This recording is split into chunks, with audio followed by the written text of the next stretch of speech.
মাঝে মধ্যে প্রশ্নটি ওঠে, ক্রিস্টিয়ানো রোনালদো থামবেন কোথায়? সঠিক উত্তরটি শুধু রোনালদোই জানেন। তবে একটি ধারণা পাওয়া যায়, ৩৯ বছর বয়সী পর্তুগিজ কিংবদন্তির সামনে বড় একটি মাইলফলক আছে। সেটি ছুঁয়ে ফেলতে পারলেই হয়তো নিজের থামার জায়গাটা দেখতে পাবেন রোনালদো। কিন্তু সেই মাইলফলকটি কিসের? সিরাজ ও মনিরা বিলাসীর রিপোর্টে বিস্তারিত। সম্প্রতি পর্তুগালের সংবাদ মাধ্যম চ্যানেল নাউকে রোনালদো জানিয়েছেন, জাতীয় দল ছাড়ার সময় হলে কাউকে কিছু না বলেই জায়গাটা ছেড়ে দেবেন তিনি।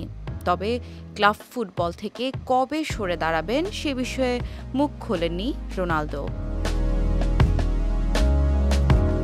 পর্তুগিজ ফরওয়ার্ডের ক্যারিয়ারে তাকিয়ে একটি ব্যাপার আন্দাজ করে নেওয়া যায়।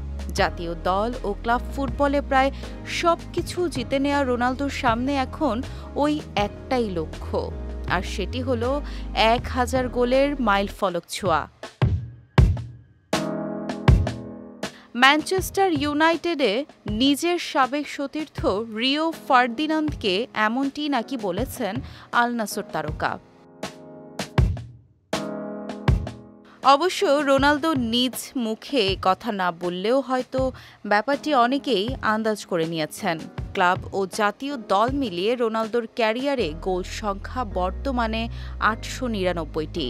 প্রয়োজন এখনও আরও ১০১ গোলের।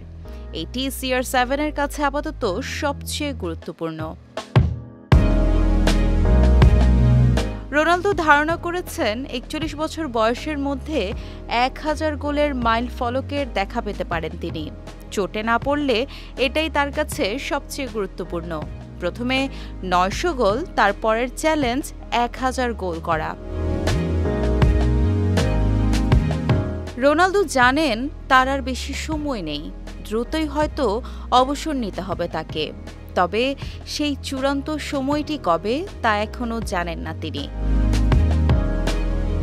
সিরাজ ও মনিরা বিলাসী, বিজয় টিভি, নিউজ ডেস্ক।